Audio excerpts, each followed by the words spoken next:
Welcome all of you. आज हम एक बहुत इंपॉर्टेंट हेड स्टार्ट करने वाले हैं इनकम टैक्स का। आउट ऑफ द 5 हेड्स ये one of the most important head माना जाता है। कौन सा हेड हम स्टार्ट करने वाले हैं? अभी आपको दिख रहा होगा, हम स्टार्ट करने वाले हैं कैपिटल गेन्स हेड। देखिए, टोटल 5 हेड्स है हमारे पास इनकम टैक्स में। कौन कौन से जरा नाम याद कर ले। पहला, income from salaries. Second, income from house property.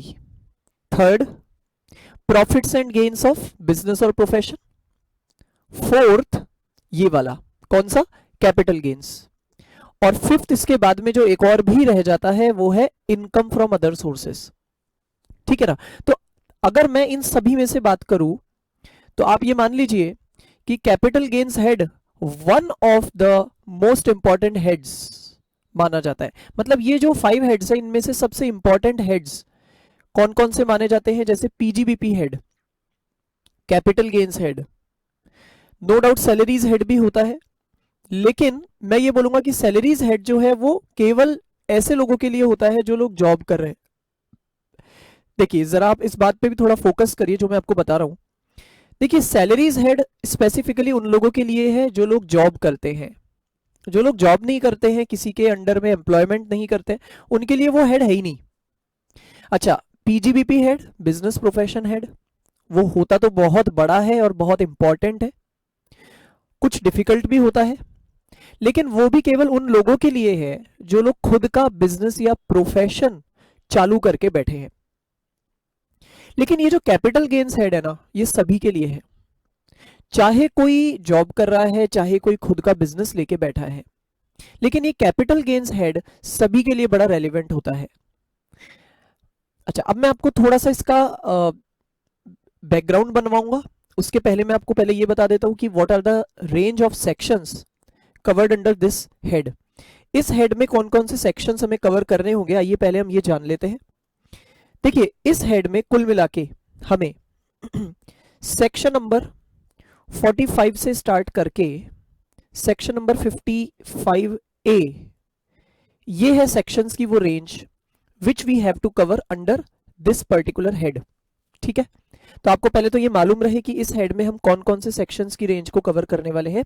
Section 45 इसका बिगिनिंग सेक्शन है, स्टार्टिंग सेक्शन है, और 55A पे आके ये हेड पूरा हो जाता है।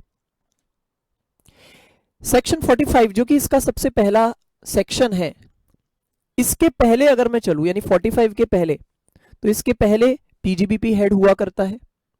ठीक है? हालांकि जब हम पढ़ रहे होते हैं तो ऐसा नहीं है कि हम एग्जैक्टली कोई सीक्वेंस फॉलो करते हैं कि पहले पीजीबीपी हेड पढ़ना जरूरी है, उसके बाद ही कैपिटल गेन्स हेड पढ़ना जरूरी है। नहीं, ऐसा कुछ भी नहीं है। हाँ, हर एक हेड जो है वो दूसरे हेड से कोई ना कोई मामले में लिंक जरूर होता है, कोई ना कोई छोटे मोटे मामले में। ऐसा नहीं कि पूरी तरह से लिंक होता है, हर हेड अपने आप में सेपरेट होता है, बिल्कुल अलग होता है, लेकिन कोई एक दो बातें जरूर लिंक्ड मिलती ही है। तो उसमें तो मैं आपको ये बोलूंगा कि कोई सा भी हेड अगर पहले उठा लिया जाए तो कहीं ना कहीं उसमें ऐसी बातें भी आती है रेफरेंस के लिए जो किसी दूसरे हेड से रिलेटेड होती है। तो इसलिए ऐसा कुछ भी नहीं है कि हम कोई पर्टिकुलर सीक्वेंस ही फॉलो करते हैं, नो, नॉट सो नेसेसरी। लेकिन जहां पे सेक्शंस को ध्यान में रखते हुए सीक्वेंस की बात आती है तो मैं ये जरूर बोलूंगा कि कैपिटल गेन्स हेड के सेक्शंस जो है वो तो मैंने अभी आपको दिखाए हैं, 45 से लेके 55A। उसके पहले कौन से सेक्शंस की सीरीज खत्म होती थी? तो जवाब है पीजीबीपी हेड। ठीक है? अच्छा, इसके बाद में कौन सा आने वाला है, यानी 55A के बाद में जो सेक्शंस की सीरीज आएगी वो किसकी होगी? वो होगी last head, income from other sources. ठीक है ना? तो this is the way the sequence of this whole chapter is going, या मैं ये बोलूं all of the heads is going. सभी हेड्स के सेक्शंस की सीक्वेंस इस तरह चल रही है।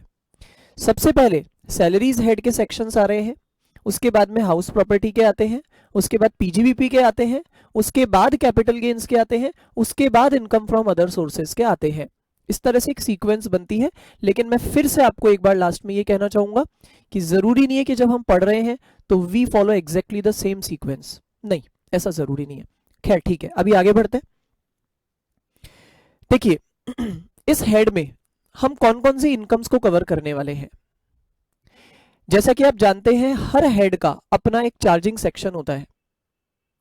पूरे इनकम टैक्स लॉ का भी एक चार्जिंग सेक्शन आपने पढ़ा हुआ होगा, समझा हुआ होगा। पूरे इनकम टैक्स लॉ का चार्जिंग सेक्शन कौन सा कहलाता है, याद है ना आपको? Section number 4। Section number 4 is the charging section of whole income tax law. लेकिन चलिए वो तो फिर एक जनरल बात हो गई, लेकिन जब हम किसी स्पेसिफिक हेड पर आते हैं तो हर हेड का भी अपना एक चार्जिंग सेक्शन होता है। जैसे कि यहां पे कैपिटल गेन्स हेड का चार्जिंग सेक्शन कौन सा होगा, जो कि इस रेंज में सबसे पहला सेक्शन आपको नजर आ रहा है। बताइए कौन सा पहला सेक्शन आपको दिख रहा है, यहां पे कौन सा पहला सेक्शन दिख रहा है आपको? जो पहला सेक्शन है वही है चार्जिंग सेक्शन। तो what is the charging section of this head? The answer is the charging section is section number 45। Section number 45 of the income tax act is the charging section of capital gains. बात आती है charging section का importance क्या है, पता होगा आपको। Charging section हमें बताता है कि इस पर्टिकुलर हेड में, जैसे कि अभी हम कैपिटल गेन्स हेड की बात कर रहे हैं, तो इस पर्टिकुलर हेड में कौन सी इनकम्स टैक्सेबल होंगी, किस नेचर की इनकम को यहां पे लाया जाएगा, ये कौन बताता है हमें? ये बताता है हमें चार्जिंग सेक्शन। तो आइए पूछते हैं जरा चार्जिंग सेक्शन से ही कि भाई एक बात बताओ, इस हेड में कौन से इनकम्स को हमें कवर करवाना है। देखते क्या जवाब मिलता है हमें। ध्यान से अभी आप देखेंगे चार्जिंग सेक्शन हमें क्या कहता है। आइए पढ़ते हैं जरा चार्जिंग सेक्शन की लैंग्वेज को। ये मैं आपको नोट्स पर लेकर चलता हूं। यहां पे आप देखेंगे अभी चार्जिंग सेक्शन, सेक्शन नंबर 45, इसकी लैंग्वेज। बहुत छोटा सा सेक्शन है, एक सिंगल स्टेटमेंट हम इसमें पढ़ने वाले हैं। सिंगल स्टेटमेंट, एक ही स्टेटमेंट है, but for the sake of understanding मैंने इस एक स्टेटमेंट को कुछ पार्ट्स में बाइफरकेट किया है। देखिए यहां से लेके यहां तक ये पूरा एक स्टेटमेंट चल रहा है, लेकिन I have divided this whole statement into some parts. आइए देखते हैं, पढ़ते हैं इसको बड़े ध्यान से। पहले हम इसका मीनिंग निकालेंगे अपने कॉमन सेंस से, उसके बाद फिर मैं आपको टेक्निकलिटीज में लेके चलूंगा। कहता है ये सेक्शन, एनी प्रॉफिट और गेन अराइजिंग फ्रॉम ट्रांसफर। कोई भी प्रॉफिट या गेन जो आपको अराइज होता है किससे? ट्रांसफर से। ट्रांसफर हम समझते हैं एक चीज को दूसरी जगह पे ट्रांसफर कर देना। किसी चीज को अगर हम एक जगह से दूसरी जगह ट्रांसफर कर देते हैं तो बस उसी को ट्रांसफर कहा जाता है। फिर से पढ़ते हैं, कोई भी प्रॉफिट या गेन जो आपको अराइज होता है किस वजह से? ट्रांसफर से। अच्छा ट्रांसफर किसका किया हमने? तो लिखा है ऑफ एनी कैपिटल असेट, यानी जरूर कोई कैपिटल असेट है उसको हमने ट्रांसफर किया है और उस ट्रांसफर से कोई प्रॉफिट्स या गेन्स हो रहे हैं। ठीक है ना, ऐसे सीक्वेंस समझेंगे हम। कैपिटल असेट होगा, उसका ट्रांसफर किया होगा, ट्रांसफर करने से प्रॉफिट्स या गेन्स हो रहे होंगे, राइट। आगे बढ़ते, क्या लिखा है आगे? लिखा है ड्यूरिंग द प्रीवियस ईयर। कहने का मतलब ये जो ट्रांसफर हुआ है ना, ये कब हुआ है? During the previous year. वापस से देखते हैं, capital gains sorry capital asset से, कैपिटल असेट को हमने ट्रांसफर किया, लेकिन अब यहां पे एक बात और ऐड कर दीजिए, ये ट्रांसफर हमने किया है ड्यूरिंग द प्रीवियस ईयर। अच्छा अब आपके मन में कई बातें शायद आ रही होगी, या हो सकता है अभी तक आपने दिमाग चलाना स्टार्ट नहीं किया होगा, आप मेरे साथ में होंगे। अगर आपने खुद का दिमाग चलाना शुरू किया होगा तो शायद आपको लग रहा होगा सर ये कैपिटल असेट का क्या मतलब है। मैं आपको सब बातें बताऊंगा धीरे धीरे करके, मैं खुद बताऊंगा आपको। आप बहुत पेशेंटली सुनेंगे, आपके एक एक डाउट क्लियर होंगे, बल्कि कुछ ऐसी बातें भी आपको क्लियर करवाई जाएगी जो आपको लग रहा होगा कि ये तो हमें पहले से ही समझ में आ गई। लेकिन जब मैं आपको उन बातों का भी एक्सप्लेनेशन दूंगा तो आपको मालूम पड़ेगा कि आपको एक्चुअल में वो समझ में आई नहीं थी। ठीक है, तो इसलिए आप आराम से सुनते जाएंगे, समझते जाएंगे, लिखते जाएंगे। मैं हमेशा ये बात कहता हूं, आपका हाथ रजिस्टर में चलते रहना चाहिए। और चलते रहना चाहिए का मतलब ये नहीं कि आप बोले हाँ सर ठीक है ऐसे ही चलाते जा रहे। कहने का मतलब आप समझ ही गए, आपको हर चीजों को नोट करते जाना है। भले ही आपको नोट्स मिलेंगे, उसमें सारी काम की बातें जो आपके लिए जरूरी होगी वो सब लिखी हुई होगी, लेकिन हमारे दिमाग में कोई भी बात तभी रजिस्टर होती है, तभी एंटर होती है, तभी छपती है जब हम लिखते भी रहते हैं।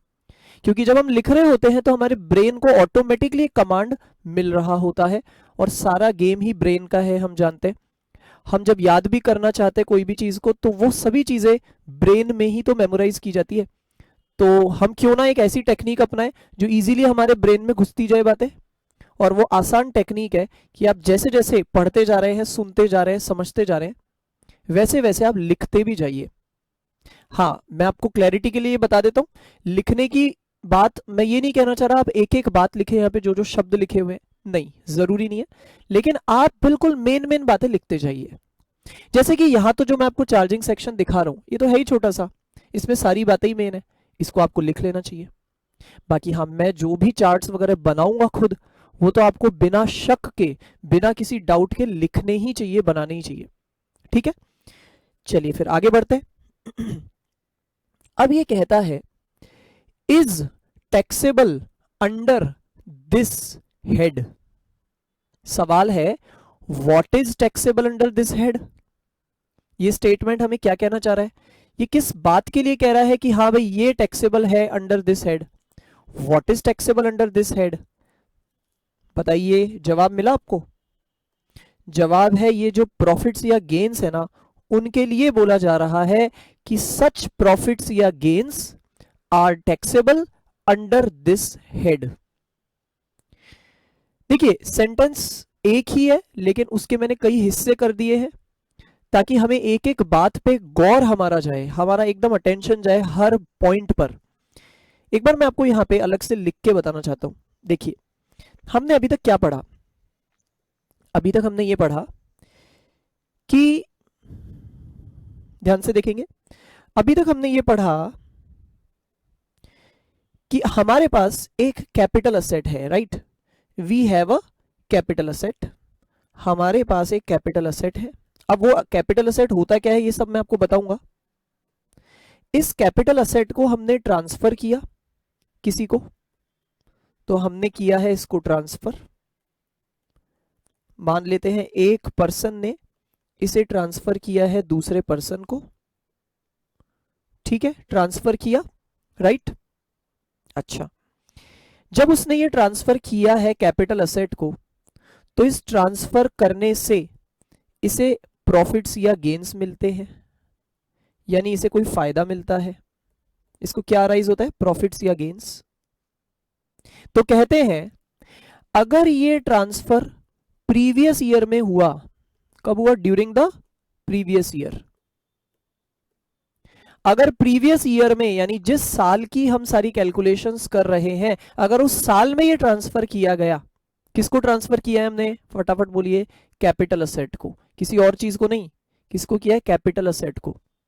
कब किया है, प्रीवियस ईयर में। उस ट्रांसफर से हुआ क्या, हमें उससे हमें कुछ प्रॉफिट्स या गेन्स मिले। तो अब कहते हैं कि ये जो प्रॉफिट्स या गेन्स है ना, यही हो जाएंगे टैक्सेबल। ये जो प्रॉफिट्स या गेन्स आपको मिल रहे हैं ना, यही हो जाएंगे टैक्सेबल। समझ में आया ना, टैक्सेबल क्या चीज होगी, क्या चीज होगी बताइए। कैपिटल असेट टैक्सेबल थोड़ी होगा, टैक्सेबल क्या चीज होगी, प्रॉफिट्स या गेन्स जो कि उस ट्रांसफर से हमें अराइज हो रहे हैं। सच प्रॉफिट्स या gains will be taxable. Is it clear, बताइए, समझ में आ गई क्या आपको अभी तक की सारी बातें। चलिए आ गया है तो बहुत बढ़िया, बहुत अच्छी बात है। ये हमें चार्जिंग सेक्शन अभी उसका एक आइडिया मिल गया है, लेकिन इसका मतलब ये नहीं कि हमने हर बात को समझ लिया। समझना तो अभी बहुत कुछ बाकी है, बल्कि मैं बोलूंगा समझना तो अब शुरू होगा। अभी तो हमने एक बेसिक अंडरस्टैंडिंग ली, केवल मैंने सेंटेंस का आपको हिंदी ट्रांसलेशन करवाया, इससे ज्यादा कुछ भी नहीं करवाया। अब मैं आपको पहले कुछ एक बातें यहीं पे बता देता हूं, आप भी उनको यही की यही याद कर लेंगे। हमें कैपिटल असेट का मतलब समझना होगा, कैपिटल असेट में क्या क्या आ जाते हैं वो हमें समझना होगा। यानी हम अपनी मनमर्जी से एक लिस्ट तैयार नहीं कर सकते, हम अपना कॉमन सेंस यहाँ नहीं लगा सकते कि हाँ भाई शायद ये जितने भी असेट्स हैं सारे कैपिटल असेट होंगे। नहीं, हमें बताया गया है कि कैपिटल असेट में क्या क्या कवर होता है, यानी इसकी डेफिनेशन हमें समझनी पड़ेगी। इसकी डेफिनेशन किस सेक्शन में बताई हुई है मैं आपको पहले वो बता देता हूं, याद कर लीजिए आप। इसकी डेफिनेशन आती है सेक्शन नंबर 2 क्लॉज नंबर 14 में। आपको पता होगा हर एक्ट जो होते हैं, ज्यादातर, सभी की बात नहीं कर रहा मैं, मेजॉरिटी एक्ट जो होते हैं इंडिया में, उनमें सेक्शन नंबर 2 एक ऐसा सेक्शन होता है जिसमें डेफिनेशंस बताई जाती है, सेक्शन नंबर 2। तो section number 2 in of income tax act और उस सेक्शन नंबर 2 का भी क्लॉज नंबर 14 वो बताता है हमें कैपिटल असेट्स की डेफिनेशन, वो हम देखेंगे बाद में। अच्छा, कैपिटल असेट को समझने के बाद फिर हम ये भी जानेंगे कि ट्रांसफर वर्ड का क्या मतलब है। देखिए, अभी तक की बातों से शायद आपके मन में एक आइडिया आया होगा कि शायद ट्रांसफर का मतलब है कि हम अपना असेट, कैपिटल असेट किसी को ट्रांसफर कर रहे हैं, यानी कि किसी को बेच रहे हैं। शायद आपने अपने मन में यह आइडिया लगाया होगा। तो अगर आपने ये आइडिया लगाया तो ये बिल्कुल सही है, गलत नहीं है ये। लेकिन मैं आपको बताऊं, ट्रांसफर करने का मतलब केवल सेल ही नहीं होता, केवल बेचना ही नहीं होता। ट्रांसफर वर्ड में और भी कई चीजें आ जाती है। तो वो क्या क्या चीजें आती है वो सब हम जानेंगे बाद में। तो हमें ट्रांसफर का भी मीनिंग समझना होगा। और मैं आपकी जानकारी के लिए पहले ही बता रहा हूं कि ट्रांसफर वर्ड की डेफिनेशन भी हमें बताई गई है सेक्शन नंबर 2 के क्लॉज नंबर 47 में। किसमें? सेक्शन 2 के क्लॉज 47 में। समझ में आ गया? अच्छा, आगे बढ़ते हैं। सेक्शन नंबर 2 क्लॉज 47 ये हमें ट्रांसफर का मीनिंग बताएगा। साथ में ही, यानी जैसे ही ये सेक्शन 2 का क्लॉज 47 पूरा हो जाएगा तो उसके बाद में हमें एक और भी चीज देखनी होगी। हम इसके ही साथ में पढ़ेंगे सेक्शन नंबर 47। अब आप बोलेंगे सर, सेक्शन नंबर 2 क्लॉज 47 अलग है क्या और सेक्शन नंबर 47 अलग है क्या? जी हाँ, ये दोनों अलग है। सेक्शन नंबर 2 क्लॉज 47 जो सबसे पहले मैंने आपको यहां पे बताया, ये तो हमें डेफिनेशन बताएगा कैपिटल असेट्स की, यानी ये हमें बताएगा, सॉरी, ट्रांसफर की, यानी ये हमें बताएगा ट्रांसफर का मीनिंग क्या है। लेकिन सेक्शन नंबर 47 हमें क्या बताएगा? ट्रांसफर में क्या क्या चीजें नहीं आती है। मैं ऐसा कह सकता हूं कि सेक्शन नंबर 47 जो है ना, सेक्शन नंबर 47 वो हमें एक नेगेटिव लिस्ट बताएगा। नेगेटिव लिस्ट का मतलब होता है क्या क्या चीजें ट्रांसफर नहीं कहलाएंगी। ठीक है, तो हमें यह भी बताया जाएगा, अलग से एक लिस्ट दी जाएगी लंबी चौड़ी, जिसमें यह बताया जाएगा किन किन को ट्रांसफर नहीं मानना है। ठीक है, तो वापस सुन लीजिए, सेक्शन 2 क्लॉज 47 हमें बताएगा what is the meaning of transfer, जबकि सेक्शन नंबर 47 हमें बताएगा what are not covered under transfer. Transfer में क्या क्या कवर्ड नहीं है। अच्छा, और आगे बढ़ते हैं। ट्रांसफर का मीनिंग हम समझेंगे, कैपिटल असेट का हम समझ ही चुके होंगे, ट्रांसफर का मीनिंग भी हम समझ लेंगे। इसके बाद में देखिए, बातें तो बहुत सारी होगी, लेकिन फाइनली हमें जिस बात को कवर करना होगा वो क्या होगी फिर? वो होगी कैलकुलेशन ऑफ दिस प्रॉफिट या गेन। यानी फाइनली फिर हमें सीखना होगा how to calculate these profits और गेन्स। भाई देखिए, हम ये तो समझ चुके होंगे कि कैपिटल असेट होते क्या है, किन किन को कैपिटल असेट कहते हैं, उनका ट्रांसफर होना मतलब क्या हुआ, ये भी हम समझ जाएंगे। लेकिन फिर फाइनली हमें ये सीखना होगा कि ये ट्रांसफर होने से प्रॉफिट्स या गेन्स कैसे निकाले जाएंगे, यानी how to calculate these profits और गेन्स, ये हम सीखेंगे फाइनली। बताइए, समझ में आ रहा है ना आपको पूरा हमारा क्या रूट रहेगा, क्या रास्ता हमें फॉलो करना होगा। प्रॉफिट्स या गेन्स निकाले कैसे जाएंगे, क्योंकि आप जानते हैं ना यही टैक्सेबल होने वाले हैं। हम जानते हैं जो प्रॉफिट्स या गेन्स है ना, उन्हीं के लिए लिखा था कि दीज प्रॉफिट्स और गेन्स विल बी टैक्सेबल। तो हमें यही तो निकालना है अल्टीमेटली। अब ये कैसे निकालना है, ये निकालना हमें कौन सिखाएगा? ये निकालना हमें सिखाएगा section number 48। Generally section number 48 है, और फिर कुछ स्पेसिफिक सेक्शंस भी होंगे, जैसे कि सेक्शन नंबर 50 होगा, सेक्शन नंबर 50B होगा, 50C होगा, ऐसे कुछ अलग से भी हमें सेक्शंस पढ़ने होंगे। लेकिन मेनली कौन सा सेक्शन हमें करना होगा, किस सेक्शन का सबसे ज्यादा रोल रहने वाला है प्रॉफिट्स या गेन्स की कैलकुलेशन में? तो मेन सेक्शन होगा सेक्शन नंबर 48। बाकी के सेक्शंस जो और इंपॉर्टेंट वाले होंगे वो मैं आपको बाद में बताता चलूंगा। अभी तो आप मेरे साथ याद करते जाइए। बताइए, आपको याद हो गए ना सेक्शंस? कई स्टूडेंट्स को ये लगता है कि सर ये हमें सेक्शन नंबर याद करने पड़ेंगे क्या, उनका एक जनरल डाउट रहता है। तो देखिए मैं आपको पहले ही बता देता हूं, मैं आपको सेक्शन नंबर्स में से कुछ मेन सेक्शंस बताऊंगा, एटलीस्ट आप उन्हें तो याद कर ही लीजिए। वैसे मैं ये बोलूंगा सेक्शन नंबर याद नहीं भी करे तो हमें कोई प्रॉब्लम नहीं होने वाली है, लेकिन देखिए इनकम टैक्स में बहुत सी चीजों को रेफर ही सेक्शन से किया जाता है, बहुत सी चीजों को रेफर ही सेक्शन से किया जाता है। तो फिर अगर हम तैयारी कर ही रहे हैं तो क्यों ना हम कुछ मेन सेक्शंस को तो याद कर ही ले, एटलीस्ट सबको नहीं तो भी मेन को तो कर ही ले। तो मैं आपको सारे सेक्शंस नहीं बताने वाला, मैं भले ही अपनी लैंग्वेज में सारे सेक्शंस के नाम पढ़ भी दूं, लेकिन मैं आपको कुछ मेन सेक्शंस ही बताऊंगा जो याद करने के होंगे। तो मैं चाहता हूं आप एटलीस्ट वो तो याद कर ही ले। और दूसरी बात, याद करना कोई अपने आप में मुश्किल काम नहीं है। अगर आप अभी मेरे साथ की साथ में याद करते जा रहे हैं तो वो आपके लिए कोई दिक्कत नहीं बनेगा, आपको इजीली याद होते भी जाएंगे। बाकी अगर आप ये सोच ले कि चलो ठीक है हम बाद में देख लेंगे, बाद में जब एग्जाम के पहले हमें याद करने का समय मिलेगा तब कर लेंगे, तो आप मान के चलिए आपको याद नहीं होने वाले। ये लिखवा के रख लीजिए आप मेरे से, नहीं हो सकते हैं। ये मेरा एक्सपीरियंस है, बहुतों का एक्सपीरियंस है। मैंने तो बहुतों को देखा है जिसमें स्टूडेंट बाद के लिए छोड़ देता है ये काम, तो बाद में जब वो छोड़ देता है तो वो फिर छोड़ ही देता है पूरी तरह, क्योंकि एग्जाम टाइम करीब आता है तो हमारा दिमाग इन चीजों में नहीं चलता है फिर। ठीक है, तो इसलिए ये चीजें साथ की साथ ही आप करते जाइए तो अच्छा रहेगा। थोड़े बहुत सेक्शंस में बताऊंगा, वो ही आपको करने हैं। बताइए अभी तक की बातें समझ में आ गई? तो हमें ये सब चीजें समझनी है। आइए फिर स्टार्ट किससे करेंगे हम, पहले कैपिटल असेट का मीनिंग समझते हैं। What is the meaning of capital assets? तो देखिए मैं अब आपको बताना शुरू कर रहा हूं। Section number 2 clause 14, section number 2 clause 14 बताइए किसके बारे में है ये हमें बताएगा कैपिटल असेट्स का मीनिंग। ध्यान से आप समझेंगे। ये सेक्शन हमें ये कहता है, ये क्लॉज नंबर 14 हमें ये कहता है कि एनी काइंड ऑफ असेट आप ले लीजिए, कोई भी तरह का आप असेट ले लीजिए, सभी की सभी कैपिटल असेट्स हैं। क्या बोला इसने? कोई भी तरह का असेट। अब जब हम कह रहे हैं कोई भी तरह का असेट, तो कोई भी तरह का मतलब हुआ चाहे कोई मूवेबल असेट है, चाहे कोई इमूवेबल असेट है। दूसरा ले लीजिए, चाहे कोई टेंजिबल असेट है, चाहे कोई इनटेंजिबल असेट है। और ले लीजिए,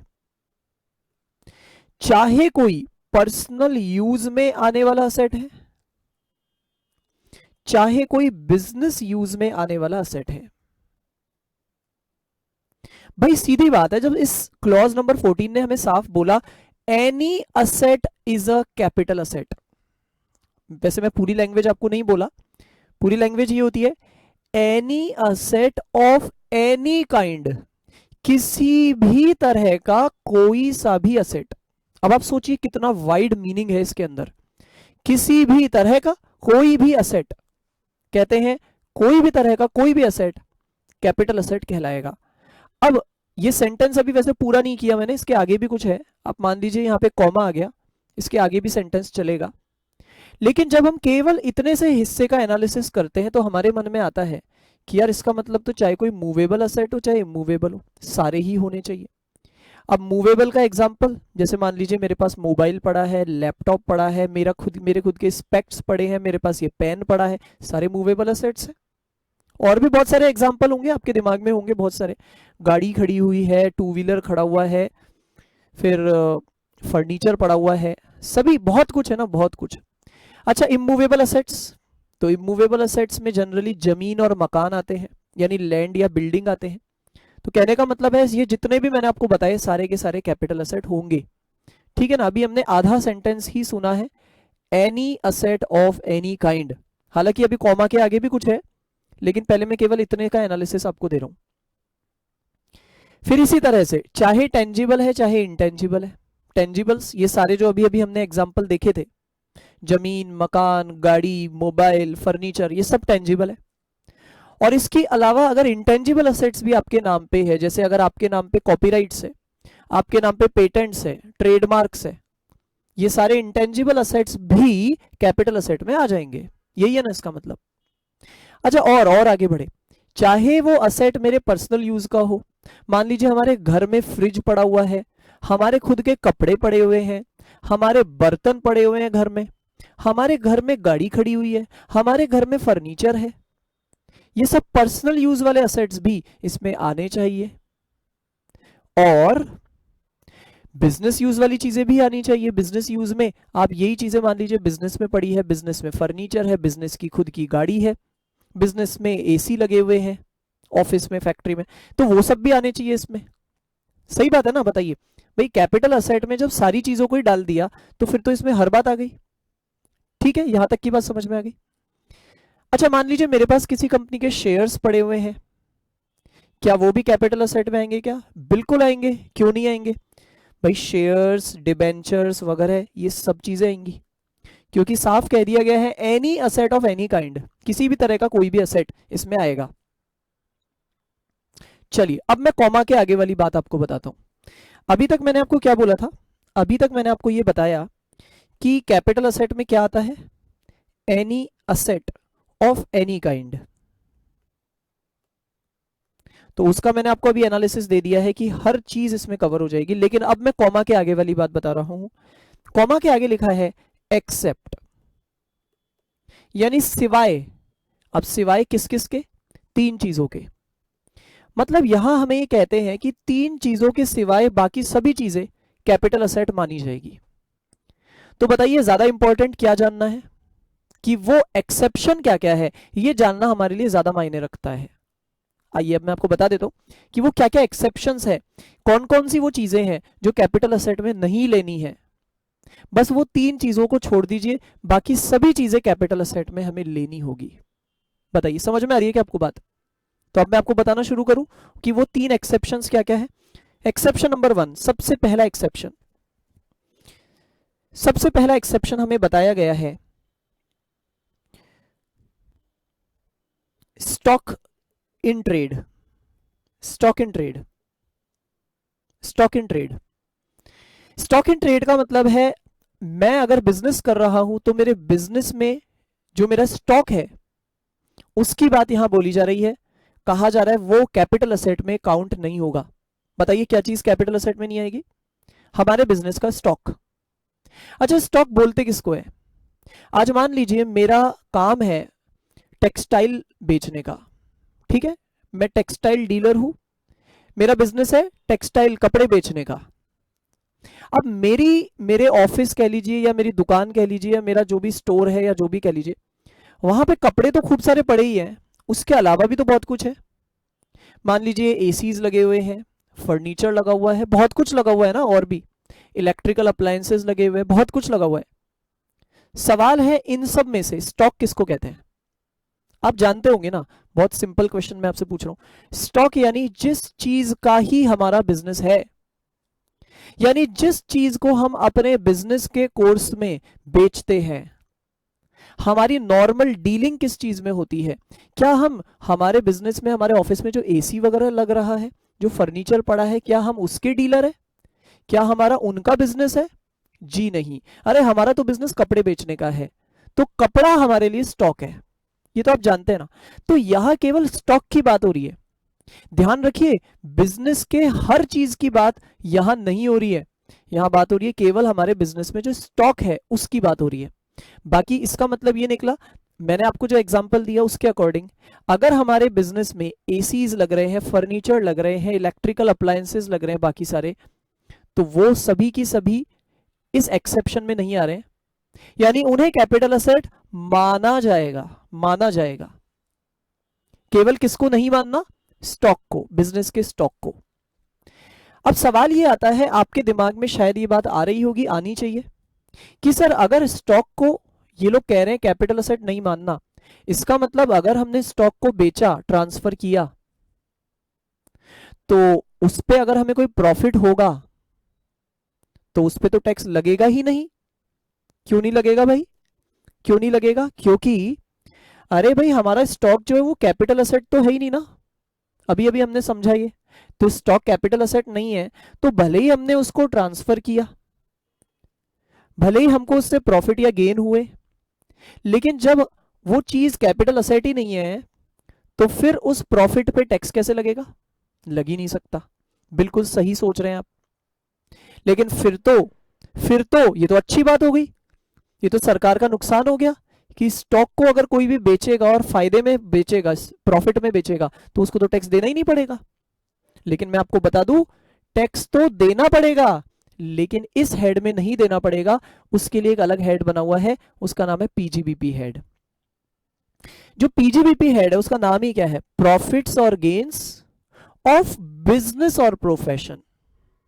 तो आपको पता रहे कि वहां पर भी प्रॉफिट्स या गेन्स पर ही टैक्स लगता है। देखिए यहां पे भी प्रॉफिट्स या गेन्स पर ही टैक्स लग रहा है ना, स्टार्टिंग ही यहीं से हो रही है, प्रॉफिट्स और गेन्स। तो पीजीबीपी हेड में भी प्रॉफिट्स या गेन्स पर ही टैक्स लगता है। आइए मैं आपको बता देता हूं, ये बात आप भी लिख लीजिए। देखिए ये जो हेड हम अभी पढ़ रहे हैं, कैपिटल गेन्स हेड, और फिर जो एक और हेड मैं आपको बता रहा हूं पीजीबीपी हेड। देखिए इन दोनों में कॉमन बात क्या है? दोनों में ही कॉमन बात ये है कि यहां भी टैक्स किस पे लगता है? प्रॉफिट्स और गेन्स पे। यहां भी टैक्स किस पे लगता है? प्रॉफिट्स या गेन्स पर। दोनों ही हेड्स में प्रॉफिट्स या गेन्स पे ही टैक्स लगता है। लेकिन अंतर क्या है? अंतर यह है कि पीजीबीपी हेड में किस चीज के प्रॉफिट पर टैक्स लग रहा है, यानी पीजीबीपी में हमने क्या चीज ट्रांसफर की है। तो वहां हमने ट्रांसफर किए हैं हमारे बिजनेस का स्टॉक इन ट्रेड, हमारे ही बिजनेस का स्टॉक हमने ट्रांसफर किया है।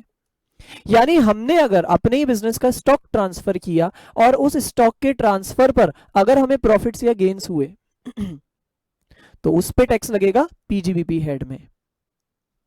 ठीक है, अब आप सोचिए जब स्टॉक के ट्रांसफर पे ऑलरेडी टैक्स लग रहा है किसी और हेड में, कौन से वाले में? पीजीबीपी हेड में, तो यहां से तो उसको हटाना पड़ेगा ना। दो दो हेड्स में थोड़ी हम एक ही चीज पे टैक्स देंगे, इसलिए यहां से हटा दिया गया है। बताइए अब कैपिटल गेन्स हेड की बात बताइए आप मुझे, यहां पे किसके प्रॉफिट्स या गेन्स पे टैक्स लगेगा?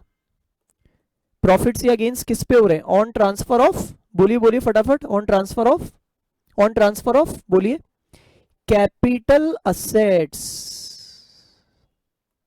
यानी यहां हम बात कर रहे हैं कैपिटल असेट के ट्रांसफर की, जबकि पीजीबीपी में हम बात करते हैं स्टॉक इन ट्रेड के ट्रांसफर की। इतना सा फर्क है, बाकी कॉमन बात दोनों में यही है कि वहां पर भी पीजीबीपी में भी प्रॉफिट्स या गेन्स पे टैक्स लगते हैं ट्रांसफर पर, और यहां भी प्रॉफिट्स और गेन्स ऑन ट्रांसफर पर ही टैक्स लग रहा है। तो अंतर किस चीज के ट्रांसफर की बात हो रही है, इसका है। अंतर किसका है? किस चीज के ट्रांसफर पे टैक्स लग रहा है। ठीक है, चलिए तो फिर ये आपको क्लियर हो ही गया। अब मैं आपको बता रहा था कि भाई क्या क्या चीजों को कैपिटल असेट की डेफिनेशन से बाहर कर दिया गया है। एक तो स्टॉक को, कारण मैंने आपको बताया क्योंकि स्टॉक पे ऑलरेडी टैक्स लग रहा है पीजीबीपी हेड में। दूसरी बात, और किसको किसको यहां से हटाया गया है? तो सेकंड बात क्या आती है? सेकंड बात आती है पर्सनल इफेक्ट्स। सेकंड पॉइंट क्या आया? Personal effects. यानी पर्सनल इफेक्ट्स को भी कैपिटल असेट्स में शामिल नहीं किया गया है, यानी पर्सनल इफेक्ट्स के ऊपर भी टैक्स नहीं लगेगा। आप उनको कितना भी बेच लो, उनके ऊपर टैक्स नहीं लगेगा। समझ में आ रहा है? अब आप बोलेंगे सर समझ में नहीं आया। क्या नहीं आया? सर ये पर्सनल इफेक्ट्स क्या होते हैं, ये तो आपने बताया ही नहीं। बहुत अच्छी बात है, बिल्कुल अभी जान लेते हैं इसको भी। देखते देखिए पर्सनल इफेक्ट्स क्या होते हैं। ध्यान से आप सुनेंगे, पर्सनल इफेक्ट्स हम किसके लिए कहते हैं, सुनेंगे और लिख भी रहे होंगे आप। पर्सनल इफेक्ट्स हम कहते हैं ऐसे असेट्स को जो मूवेबल है। बताइए, मूवेबल असेट्स सुनते ही आपके दिमाग में लिस्ट आ गई होगी ना, ले आइए दिमाग में लिस्ट। AC, fridge.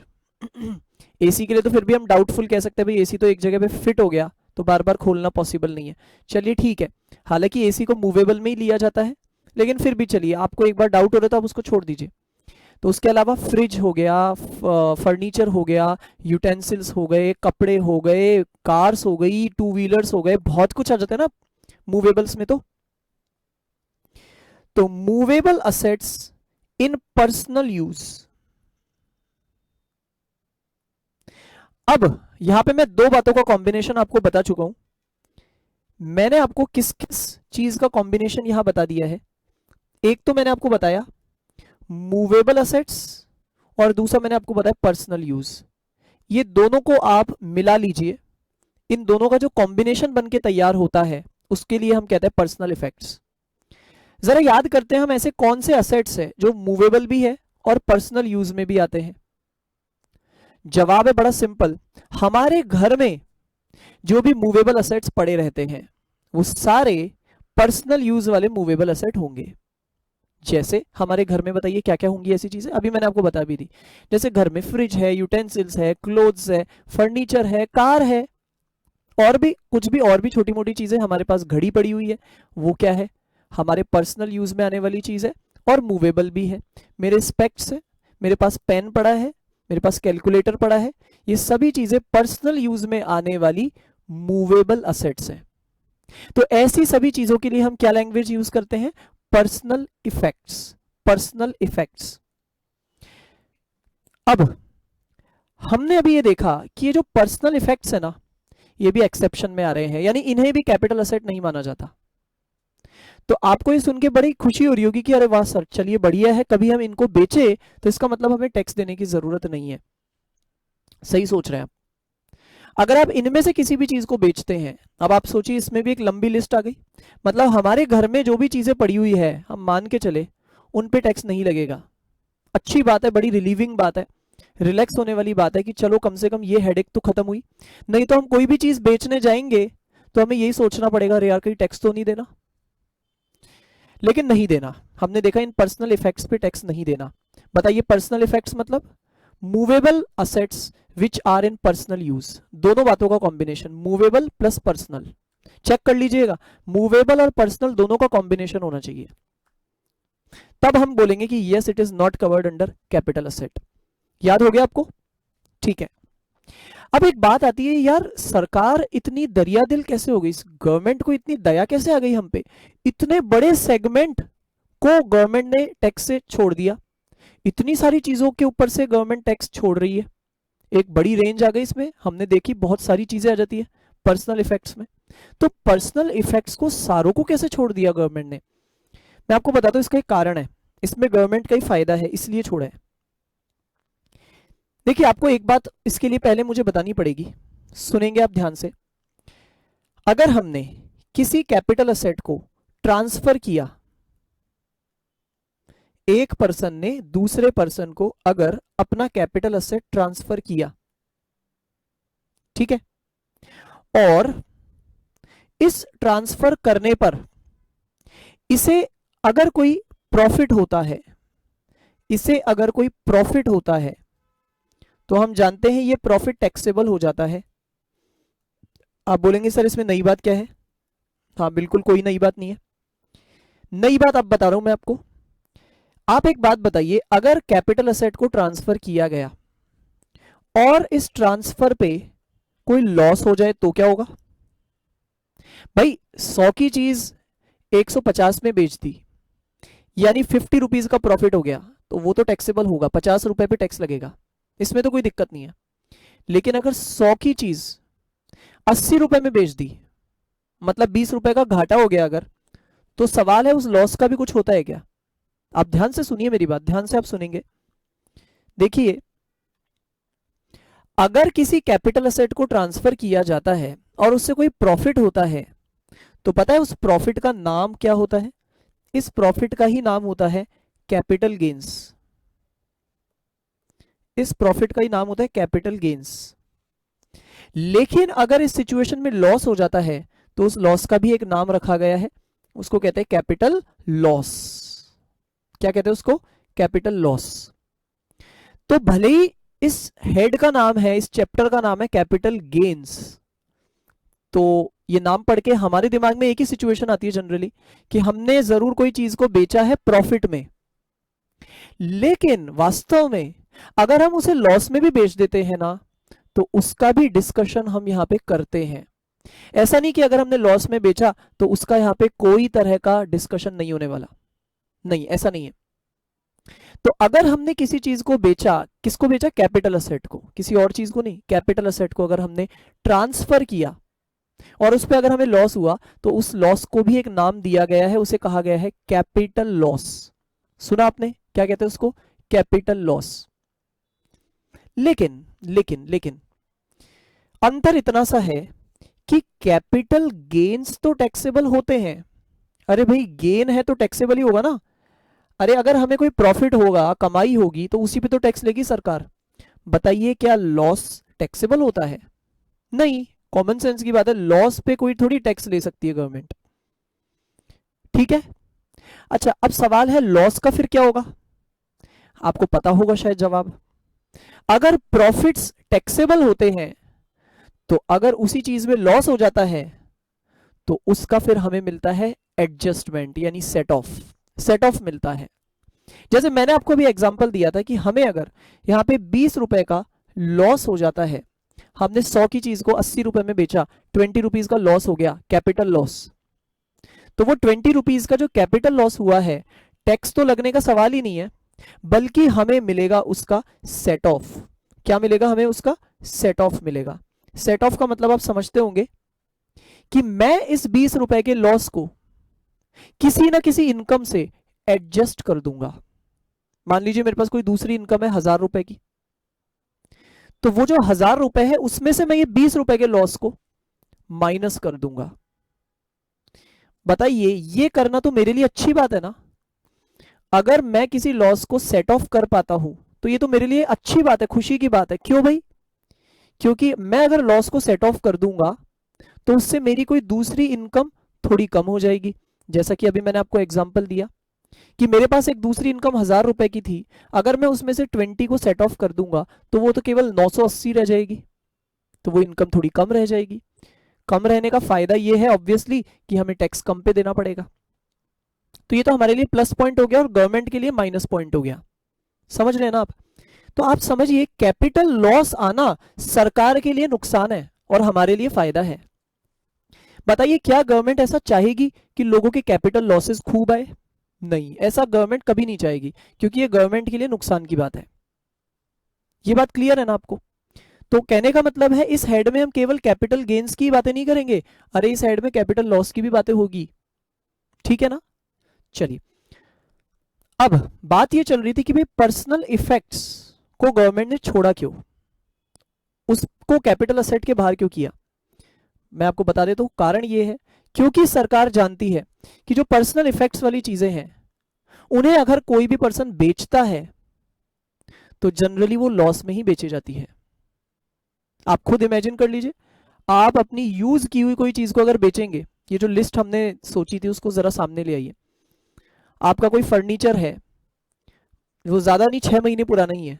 अब आप अगर उसको बेचेंगे, तो आप खुद सोचिए, आप अपनी पर्सनल चीज को, पर्सनल इफेक्ट्स, जैसे कि आपके घर में पड़ा हुआ फर्नीचर, उसको अगर बेचेंगे, तो क्या आप उसको प्रॉफिट में बेचेंगे? नहीं, ऐसा नहीं होता है। आप भी समझ सकते हैं, चाहे थोड़ी सी ही कम होगी उसकी वैल्यू, थोड़े कम में ही आपको बेचना पड़ेगा, लेकिन कम में ही बेचना पड़ेगा, ये श्योर है। तो गवर्नमेंट जानती है कि ज्यादा चांसेस यही है कि पर्सनल इफेक्ट्स को लॉस में ही बेचा जाएगा। तो ये तो सरकार के लिए बल्कि नुकसान हो गया ना। इसलिए सरकार ने साफ कह दिया कि ये जो पर्सनल इफेक्ट्स है ना, इन्हें हम कैपिटल असेट ही नहीं मानेंगे, क्योंकि अगर हमने कैपिटल असेट मान लिया तो इसका घाटा हमें होगा। इसलिए गवर्नमेंट ने इनको कैपिटल असेट के बाहर कर दिया। तो ऐसा नहीं कि हम सोचे देखो गवर्नमेंट ने हमारा साथ दिया, ऐसा कुछ भी नहीं हुआ है यहां पे।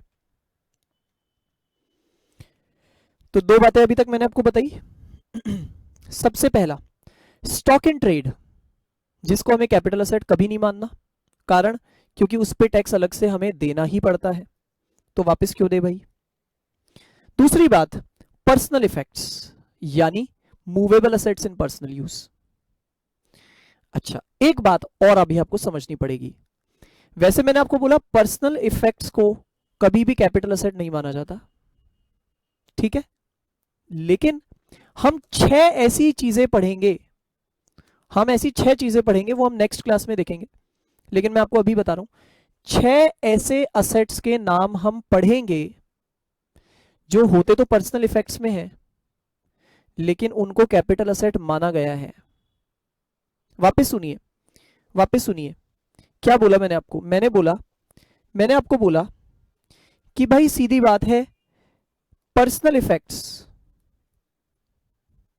बताइए पर्सनल इफेक्ट्स मतलब मूवेबल प्लस पर्सनल का कॉम्बिनेशन। अब ऐसे जो भी असेट्स है, मैंने आपको इनके लिए क्या बताई बात, मैंने आपको बताया जनरली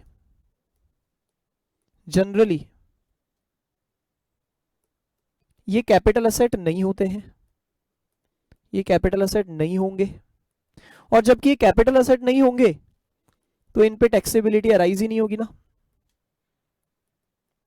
ना ये टैक्सेबल होंगे और ना इनका सेट ऑफ मिलेगा। भाई दोनों ही बातें नहीं है, जब कैपिटल असेट ही नहीं है तो ना तो इन पे हमें टैक्स देना पड़ेगा और ना इनके लॉस होने पर हमें कोई सेट ऑफ मिलेगा, कुछ ही नहीं मिलेगा। लेकिन अब मैं आपको बता रहा हूं कि हम बाद में देखेंगे इसके 6 एक्सेप्शंस, 6 एक्सेप्शनल केसेस हम देखेंगे।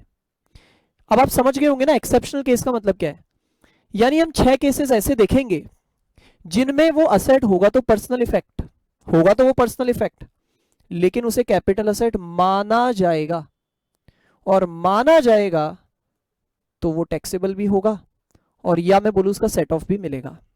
ठीक है, टैक्सेबल भी होगा, और या अगर लॉस में आपने बेचा तो सेट ऑफ मिल जाएगा, वो तो है ही है भाई, दोनों चीजें साथ में ही रहती है, या तो टैक्सेबल नहीं होगा तो सेट ऑफ भी नहीं मिलेगा।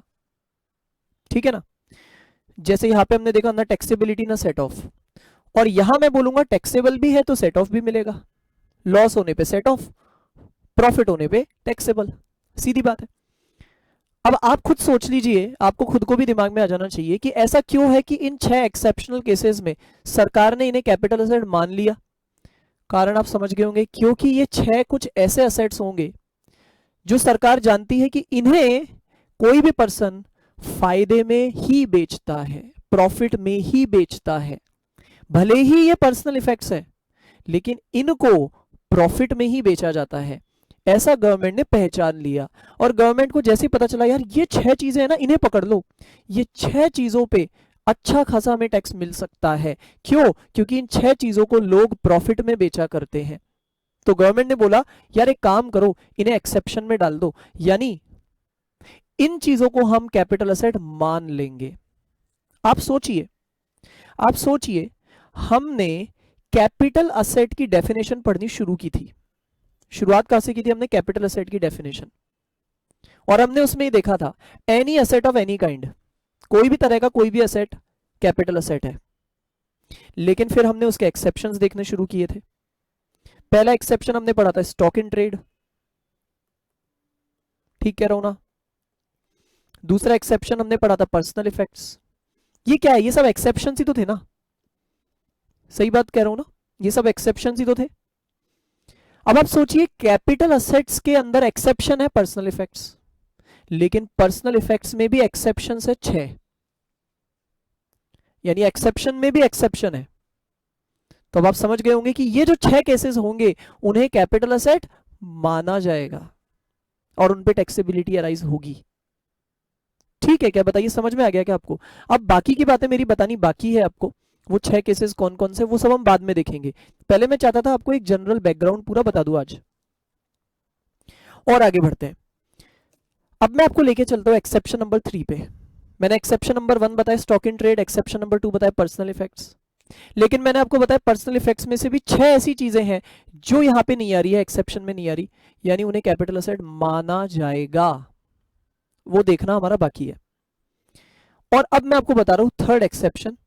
The third exception is, third exception है हमारे पास रूरल एग्रीकल्चरल लैंड, शॉर्ट में मैं एग्री लिख रहा हूं, rural agricultural land in India, rural agricultural land in India. India में, बाहर नहीं, इंडिया में एक एग्रीकल्चरल लैंड है, एग्रीकल्चरल लैंड खेती वाली जमीन है, एग्रीकल्चरल लैंड है, लेकिन वो भी रूरल एरियाज में, गांव में, शहरों में नहीं। शहरों में भी होती है एग्रीकल्चरल लैंड, लेकिन उसकी बात नहीं हो रही यहां पे। वापस सुनिए, इंडिया के किसी गांव में यानी इंडिया के रूरल एरियाज में जो भी एग्रीकल्चरल लैंड्स होती है उनको भी कैपिटल असेट नहीं मानना। तो यहां पे गवर्नमेंट ने किसानों को फायदा दिया है कि भाई तुम्हें, वैसे भी मैं आपको बता दूं, इनकम टैक्स में एग्रीकल्चरल इनकम पे छूट दी जाती है। यानी अगर आपने खेती बाड़ी करके कुछ कमाया तो उस पर कोई टैक्स नहीं लगता, आप कितना भी कमाओ, नो इनकम टैक्स।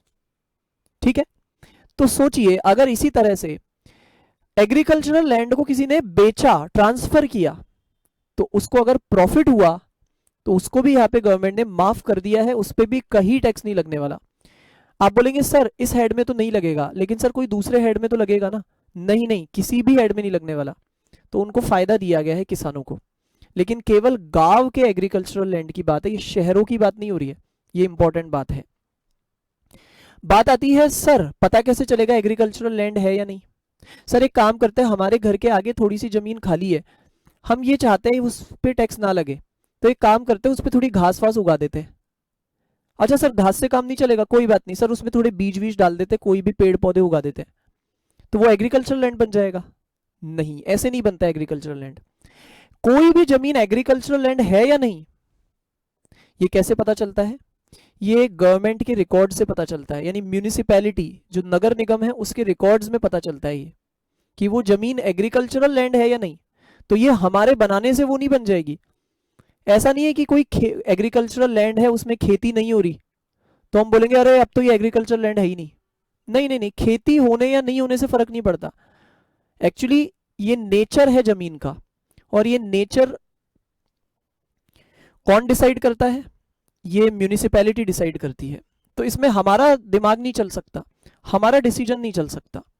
तो ये तो हमें क्वेश्चन खुद बता के रखेगा, हाँ भाई ये एग्रीकल्चरल लैंड है, ठीक है, ये हम डिसीजन नहीं ले सकते। अच्छा दूसरी बात, भाई रूरल है या अर्बन है ये कैसे पता चलेगा? ग्रामीण है या शहरी है, यानी रूरल है या अर्बन है ये कैसे पता चलेगा? तो हाँ भाई उसका जरूर डिसाइड करने का तरीका होता है, जो हमें बताया भी गया है इसी हेड में, उसका जरूर एक तरीका होता है। वो तरीका हम अभी नहीं देखेंगे, बाद में देखेंगे। आपको एक हिंट दे देता हूं, डिपेंड करता है हमारी वो जमीन किस एरिया में है। सीधी बात अगर मैं बोलूं आसान शब्दों में, तो अगर रूरल एरिया में है तो वो रूरल लैंड है, अर्बन एरिया में है तो वो अर्बन लैंड है। हाँ, अब रूरल एरिया किसको कहते हैं वो सब हम बाद में समझेंगे, ठीक है, नेक्स्ट क्लास में। तो अभी इस क्लास में हमने क्या देखा? हमने चार्जिंग सेक्शन को देखा, और उसके अंदर से भी अभी हमने स्पेसिफिकली कैपिटल असेट को समझा, लेकिन उसको भी अभी पूरा मेरा समझाना बाकी है। मैंने आपको उसका ओवरव्यू दे दिया। ये कैपिटल असेट में हर चीज आ गई सिवाय 3 चीजों के। अब इन 3 चीजों का थोड़ा डिटेल में हम डिस्कशन करेंगे नेक्स्ट क्लास में। ओके, इस क्लास में बस इतना ही करते हैं। Thank you so much.